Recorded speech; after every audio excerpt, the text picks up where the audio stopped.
иштеген параллельно явно басқа данные анеде видтің аты анепифиз, метафиз, диафиз, эксинус дегеніміз сол біздің правый левый крупный тарелка. И ол біздің шыққан данный біздің определенный данный текст опытқа байланысты. Пока оған не табылмай келесің жұмыс.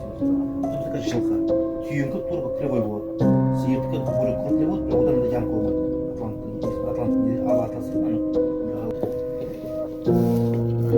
И меха уже третий щенин, четвертый, пятый, шестой щенин, седьмой щенин позвонок уже крупный бірінші күні уже.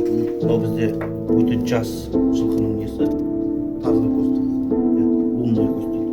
Қалғандар уже қағазды ересек дейін. Но жылқының дистальный эпифизі полный погрызан.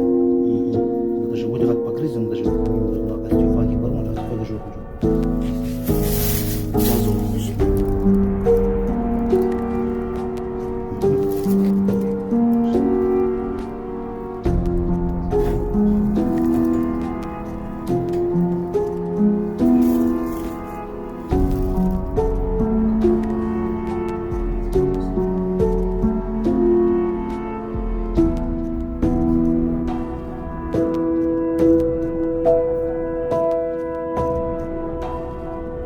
Крупный мелкий деген сөз, мәселен менде млекопитающий